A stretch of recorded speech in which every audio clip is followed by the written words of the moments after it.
Perfect doesn't exist എന്നുള്ളതാണ്. വേൾഡിൽ മനുഷ്യനെ സംബന്ധിച്ചിടത്തോളം പെർഫെക്റ്റ് ആയിട്ടുള്ള ഒരു കാര്യം എക്സിസ്റ്റ് ചെയ്യുന്നില്ല.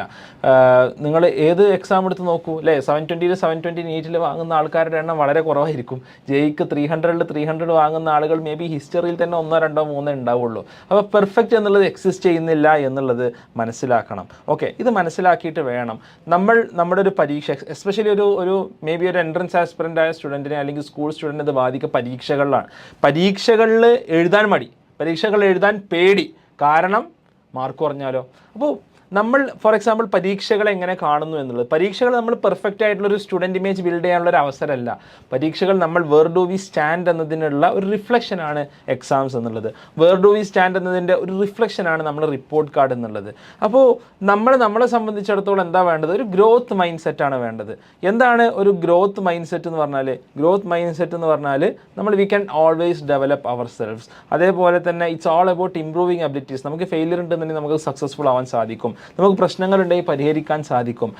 എനിക്ക് മാത്സിൽ എനിക്ക് B+ ആണെന്നുണ്ടെങ്കിൽ മാത്സ് ഞാൻ ഇമ്പ്രൂവ് ചെയ്യേണ്ടതുണ്ട് എന്നുള്ള തോന്നലാണ് ഒരു ഗ്രോത്ത് മൈൻഡ് സെറ്റുള്ള സ്റ്റുഡൻറ്റ് ഉണ്ടാവുക. നേരെ മറിച്ച് ഒരു ഫിക്സഡ് മൈൻഡ് സെറ്റിനുള്ള സ്റ്റുഡൻറ്റോ, ഞാനൊരു B+ സ്റ്റുഡൻ്റ് ആണ്, ഞാൻ എങ്ങനെയായാലും ഞാൻ എന്ത് ചെയ്യില്ല, ഞാൻ ഇമ്പ്രൂവ് ചെയ്യില്ല.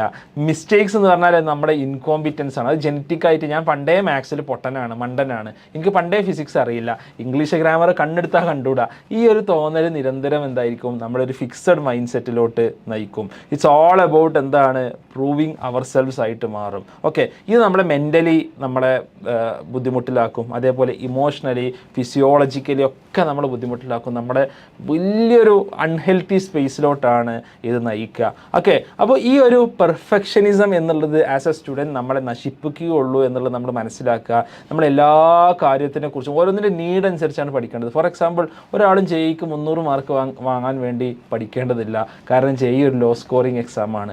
അതേപോലെ തന്നെ നമ്മൾ ഓരോ പരീക്ഷകൾ കാണുമ്പോഴും ആ പരീക്ഷകൾ ഞാൻ എഴുതി എനിക്ക് മാർക്ക് കുറയുമെന്ന് ചിന്തിക്കേണ്ടതില്ല. മേ ബി ഒന്നും പഠിക്കാതെ ഒരു പരീക്ഷ എഴുതുന്ന രീതിയിലോട്ട് ഒരു സ്റ്റുഡൻറ്റ് വരണം. ഫോർ എക്സാമ്പിൾ, ഒന്നും പഠിക്കാതെ എഴുതി, അതിന് 50% മാർക്ക് കിട്ടുള്ളൂ. Then what do you know, ഒന്നും പഠിക്കാതെ എനിക്ക് 50% അറിയാം, അപ്പോൾ ബാക്കി 50% ഞാൻ കോൺസെൻട്രേറ്റ് ചെയ്താൽ മതി. അപ്പോൾ ഓരോന്ന് ലെസൺസ് നേടിയെടുക്കാൻ നമുക്ക് സാധിക്കാതെ നമ്മൾ ഒരു കാര്യം സ്റ്റാർട്ട് ചെയ്യുന്നിടത്ത് പ്രശ്നം, അതേ കാര്യം അതങ്ങോട്ട് പെർഫെക്റ്റ് ആയില്ലെങ്കിൽ എന്തോ ഒരു ടെൻഷൻ പ്രശ്നം, അതുമൂലം എന്താണ് നമുക്ക് സ്വാഭാവികമായിട്ടും സ്ട്രെസ്സ് വരും. ആ സ്ട്രെസ്സ് വന്ന പോലെ ഈ കാര്യം ചെയ്യുമ്പോൾ എന്തായാലും ഇന്നെവിറ്റബിളി നമ്മളൊരു കാര്യം ചെയ്യേണ്ടി വരും. അത് ചെയ്യുമ്പോൾ വീണ്ടും ആ സ്ട്രെസ്സ് ആ ചെയ്തതിനെ ബാധിക്കും. അപ്പോൾ അവിടെ കുറേ വീണ്ടും പെർഫെക്ഷൻ കുറവ് വരും, ഇത് വീണ്ടും നമ്മളെ സ്ട്രെസ്സിലാക്കും. ഇങ്ങനൊരു സൈക്കിളായി നമ്മൾ കടന്നു പോയിക്കൊണ്ടേയിരിക്കും എന്നുള്ളത് മനസ്സിലാക്കുക. അപ്പോൾ ഈ പെർഫെക്ഷൻസ് നമ്മൾ കോമ്പാറ്റ് ചെയ്യേണ്ടത് സാധാരണ പറയാറുള്ളത് പാരറ്റോസ് പ്രിൻസിപ്പിളാണ്. പാരറ്റോസ് പ്രിൻസിപ്പിൾ പറയുന്നത് നമ്മൾ ഒരു 80% റിസൾട്ട് ഉണ്ടാകുന്നത് മേ ബി 20% ഓഫ് ടൈമിലാണ്, അല്ലാതെ 80% കാര്യങ്ങളും റിസൾട്ട് ഉണ്ടാകുന്നത് ഒരു 80% ടൈമിലല്ല. നമ്മളൊന്ന് ആലോചിച്ചൊക്കെ, നിങ്ങൾ എക്സാമിന് കിട്ടുന്ന മേ ബി ഒരു 80% മാർക്ക് വരുന്നത് ചിലപ്പോൾ നിങ്ങൾ പഠിച്ചൊരു 20% ടോപ്പിക് എന്നായിരിക്കും അല്ലേ. അതേപോലെ തന്നെ എന്താ പറയുക, നിങ്ങളുടെ ഒരു 80% ഗ്രേഡ്സ് വരുന്നത് നിങ്ങൾ 20% റിവിഷന് വേണ്ടി സ്പെൻഡ് ചെയ്തിടുന്നതായിരിക്കും. അപ്പോൾ ഇതാണ് നമ്മൾ ബേസിക്കലി കണ്ടെത്തേണ്ടത്. നമുക്ക് എങ്ങനെ 80% 20% സമയം കൊണ്ട് ബാക്കി 20% എന്നുള്ളത് എപ്പോഴും നമുക്ക് അച്ചീവബിൾ ആയിട്ടുള്ള കാര്യമല്ല. 100ൽ 80% നമുക്ക് അച്ചീവബിൾ ആണ് ചെറിയ സമയം കൊണ്ട്. ബാക്കി 20 എല്ലാം നമുക്ക് അച്ചീവബിൾ അല്ല. നമുക്ക് ബാക്കി സമയം കൊണ്ട് മേ ബി നമുക്ക് ഒരു പെർഫെക്റ്റിൻ്റെ അടുത്തെത്തിക്കാൻ സാധിക്കും. പക്ഷേ പെർഫെക്റ്റ് അല്ല എന്നതുകൊണ്ട് ലൈഫിൽ ഒന്നും സംഭവിക്കാനില്ല എന്നത് മനസ്സിലാക്കുക.